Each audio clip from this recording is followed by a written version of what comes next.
Hello viewers, good evening, सलाम, नमस्ते, what ever you feel connected with. जैसा कि आपको यूट्यूब थंबनेल से पता चल गया होगा कि what is the discussion of topic today. तो आज मैं आपको बताऊंगा कि स्ट्रक्चरल बिल्डिंग बनता कैसे है। कोई भी प्लांट में बहुत सारा स्ट्रक्चरल बिल्डिंग होता है, वो सीक्वेंस बाय सीक्वेंस कैसे बनता है, क्या क्या स्टेप्स होता है, क्या क्या टेक्निकल्स होता है, उसके बारे में समझेंगे। तो फ़िलहाल मैं एरेक्शन साइट पे, जो कि एक 150 मीटर बाय 50 मीटर्स का बिल्डिंग है, स्ट्रक्चर बिल्डिंग है, जिसका कॉलम फुटिंग हो गया है सारा। आप देख सकते हैं ये कॉलम फुटिंग, इसमें 92 कॉलम फुटिंग है, मतलब कि इसमें 92 स्ट्रक्चर कॉलम आएगा। फिर उसके ऊपर बीम लगेगा, राफ्टर लगेगा, ब्रेसिंग्स लगेगा, टाइपिंग लगेगा, एक एक मेंबर लग करके ये बिल्डिंग कंप्लीट होगा। तो ये सबसे पहले आइए जान लेते हैं कि ये फैब्रिकेशन क्या चीज़ होता है। ये जो आप कॉलम देख रहे हैं, ये एक्चुअली कहीं से बन के आता है, फैब्रिकेशन शॉप बोलते हैं उसको। ये तो एरेक्शन साइट है, यहाँ तो एक एक मेंबर्स लगाना है, लेकिन ये कहीं से बन के आया है। ये बनता है फैब्रिकेशन शॉप में। तो फैब्रिकेशन शॉप में ये कॉलम कैसे बनता है, चलिए आइए जान लेते हैं। सबसे पहले वहाँ फैब्रिकेशन ड्राइंग होता है। फैब्रिकेशन ड्राइंग देख करके इसका प्लेट आता है इंडस्ट्री से, वहाँ फिर प्लेट परचेज़ किया जाता है और प्लेट को मार्किंग किया जाता है। ड्राइंग के हिसाब से हूबहू एक एक प्लेट का मार्किंग किया जाता है। मार्किंग करने के बाद कटिंग होगा, कटिंग होने के बाद फिर ग्राइंडिंग होगा। ग्राइंडिंग होने के बाद जो है फिर फिटर लोग फिटअप करता है, एक एक प्लेट फिटअप होता है। जैसा कि आप देख रहे हैं कितने सारा प्लेट्स है, ट्रायंगुलर सेक्शंस में है, रेक्टेंगुलर सेक्शंस में है, इसका कॉलम का फ्लांज है, वेब है। तो एक एक प्लेट फिटअप करेगा। फिटअप करने के बाद जो है वहाँ QC पर्सन होता है क्लाइंट का, वो आपको फिटअप चेक करेगा कि फिटअप बराबर किया है कि नहीं, सभी राइट एंगल में बराबर किया है कि नहीं, hold centre to centre distance okay है कि नहीं, अगर बेस प्लेट में जो है सो प्लेट का थिकनेस जितना आ रहा है उतना है कि नहीं, वो सब ओके रहेगा तो फिर आपको सिग्नल दे देगा वेल्डिंग के लिए। फिर एक बार वेल्डिंग कंप्लीट हो जाता है तो फिर अगेन विजुअल इंस्पेक्शन होता है, और विजुअल इंस्पेक्शन होने के बाद जो है इसका सैंड ब्लास्टिंग और पेंटिंग हो जाता है। फिर सैंड ब्लास्टिंग पेंटिंग हो जाने के बाद जो है ये मटेरियल आ जाता है एरेक्शन साइट पे, जहाँ की बिल्डिंग बनना है। तो एरेक्शन साइट पे अब एरेक्शंस का प्लानिंग होता है। अब एरेक्शंस का प्लानिंग कैसे होता है वो भी, उसके बारे में भी डिस्कस कर लेते हैं। सबसे पहले ये यहाँ एरेक्शन में एरेक्शंस का भी ड्राइंग होता है। एरेक्शन ड्राइंग के हिसाब से हम लोग को देखना रहता है कि कौन आइटम का वेट कितना, कॉलम है, बीम है, राफ्टर है, उसका हाइट कितना हाइट पे, मैक्सिमम हाइट पे जाएगा, उसका वेट कितना है, कितना रेडियस, लिफ्टिंग रेडियस कितना बनेगा। तो उस हिसाब से क्रेन कैपेसिटी आइडेंटिफाई करना रहता है, और क्रेन कैपेसिटी आपको एग्जैक्ट करना है। आप मान के चलिए ये कॉलम अगर 2.5 टन का कॉलम है, अगर ये 30 टन का क्रेन से एरेक्शन हो जाता है तो 25 टन का 50 टन का रिक्वायरमेंट नहीं है। 50 टन का अगर लेंगे तो फिर आपको फाइनेंशियल लॉस होगा, जो कि अगर 30 टन का क्रेन अगर 2.5-3 लाख में अगर आ जाता है मंथली, तो आपको 5-6 लाख जाएगा। तो कॉस्ट भी सेव करना है, तो इस हिसाब से एक्चुअल कैलकुलेशन करना है कि क्रेन का कैपेसिटी कितना रहेगा। फिर चलिए आपने क्रेन कैपेसिटी आइडेंटिफाई कर लिया, क्रेन मंगा लिया। तो क्रेन मंगाने के बाद जो है साइट पे इंस्पेक्शन होता है कि क्रेन का सब कुछ बराबर है कि नहीं, हाइड्रोलिक सिस्टम है और ट्रिगर्स है। उसके बाद जो है सो SLI काम कर रहा है कि नहीं। SLI बोले तो सेफ लोड इंडिकेटर, जैसे लोड उठाएगा और क्रेन का औकात से बाहर जाने लगेगा तो वहाँ बिलिंग होने लगता है, तो उसको फिर वो अनलोड कर दिया जाता है। उसके बाद टूल टेकर्स जितना भी है, लिफ्टिंग टूल्स टेकर्स जितना भी है, उसका इंस्पेक्शन किया जाता है।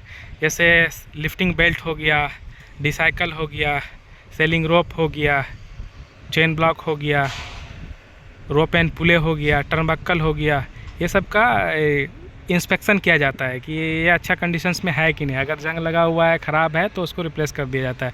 फॉर एग्जांपल अगर हम 2.5 टन का अगर हम कॉलम एरेक्शन करने वाले हैं, तो हमको सेफ्टी बेल्ट का जो सिलेक्शन होगा या डिसाइकल का भी सिलेक्शन करेंगे, वो डबल कैपेसिटी का करेंगे, 5 टन का करेंगे। सेफ्टी मार्जिन ले कर चलना पड़ता है, क्योंकि एरेक्शन से लिफ्टिंग के टाइम में जो है सो हो सकता है वो लिफ्टिंग टूल्स ज़्यादा दिन का हो, बेल्ट है या डिसाइकल है ज़्यादा दिन का हो, जंग लगा हो, ख़राब हो, तो चांसेस रहता है कि टूट सकता है, फ्रैक्चर हो सकता है।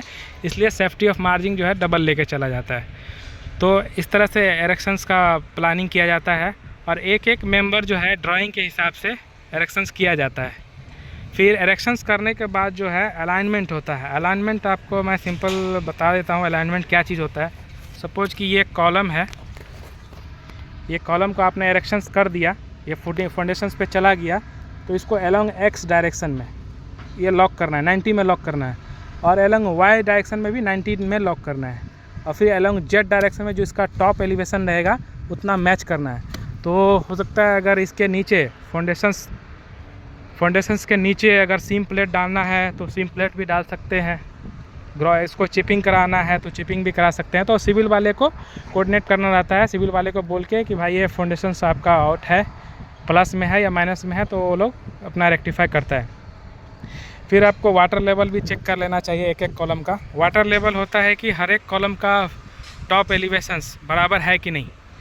अगर आपने चेक नहीं किया वाटर लेवल, काम स्टार्ट कर दिया, अगर कोई कॉलम ज़्यादा एक्सपोज्ड है तो फिर उस टाइम पे बहुत ज़्यादा दिक्कत हो जाएगा, आपका काम रुक जाएगा।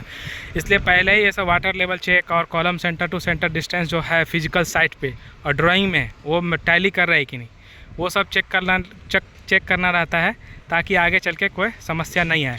फिर एक बार कॉलम आपका एरेक्शंस हो गया या टाइबिंग में कोई भी मेंबर्स एरेक्शन हो गया, तो उसका अलाइनमेंट होता है। अलाइनमेंट मतलब अलोंग 3 एक्सिस पे उसको लॉक करना रहता है। लॉकिंग इसलिए क्योंकि अलाइनमेंट नहीं करेंगे तो हो सकता है उसके अंदर अननेसेसरी स्ट्रेस क्रिएट हो, तो बिल्डिंग स्टेबल नहीं होगा। फिर अलाइनमेंट होने के बाद बोल्टिंग होगा, ड्राइंग के हिसाब से कौन सा वहाँ बोल्ट आ रहा है, कितने ग्रेड का बोल्ट आ रहा है, बोल्ट का साइज़ क्या है, उस हिसाब से बोल्टिंग होता है। फिर टॉर्किंग होता है, एक एक बोल्ट का टॉर्किंग, अगर टॉर्क वैल्यू जितना दिया है उस हिसाब से वो टॉर्किंग किया जाता है। फिर उसके बाद एक इंजीनियर से स्टाफ का रिक्वायरमेंट ये ज़रूरत ये रहता है कि रिस्पॉन्सिबिलिटी ये रहता है कि उसको मेज़रमेंट बनाना है, मतलब जो काम हो रहा है उसको मेज़र करना है कि कितना टन काम हो गया, क्योंकि इसका बिलिंग जो है स्ट्रक्चर वर्क का टनेज में होता है।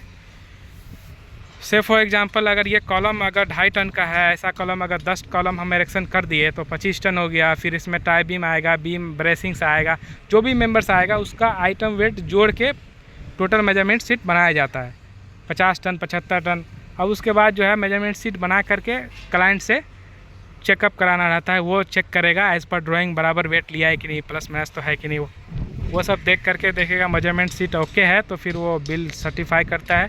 बिल सर्टिफाई होने के बाद जो है बिल पे वो साइन करेगा। फिर एक तरह से ये स्ट्रक्चर बिल्डिंग कंप्लीट हो जाएगा, तो फिर और दूसरा मैकेनिकल काम इसमें स्टार्ट होगा। जैसे कोई इक्विपमेंट है, इक्विपमेंट इंस्टॉलेशंस है, इसके अंदर क्रेन आएगा, क्रेन इंस्टॉलेशंस होगा, और सारा इसके अंदर MEP का, मैकेनिकल इलेक्ट्रिक प्लम्बिंग का काम होगा। तो ये रहा स्ट्रक्चर बिल्डिंग कैसे बनता है। मैं आपको बताया फैब्रिकेशंस क्या होता है, एरेक्शंस क्या होता है। एरेक्शंस मीन जो फैब्रिकेट हो के आ गया वो आइटम, उसको एरेक्शन साइट पे ड्राइंग के हिसाब से जहाँ पे जो आइटम आने वाला है वहाँ पे खड़ा कर देना, एरेक्शंस हो गया।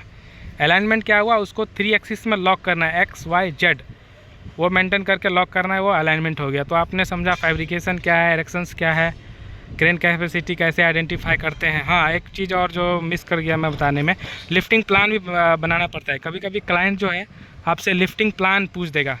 लिफ्टिंग प्लान एक टेक्निकल डॉक्यूमेंट्स होता है जो आपको थ्योरेटिकल मैथमेटिकल कैलकुलेशन से ये बताना रहता है कि मेरा लोड लिफ्टिंग इतना रेडियस में होने वाला है, इतना हाइट रहेगा, इतना वेट रहेगा, तो सेफ्टी मार्जिन कितना लिए हैं, कितना क्रेन कैपेसिटी पे काम कर रहा है। तो ये इसलिए किया जाता है ताकि कोई एक्सीडेंट ना हो, तो लिफ्टिंग प्लान भी बनाना रहता है।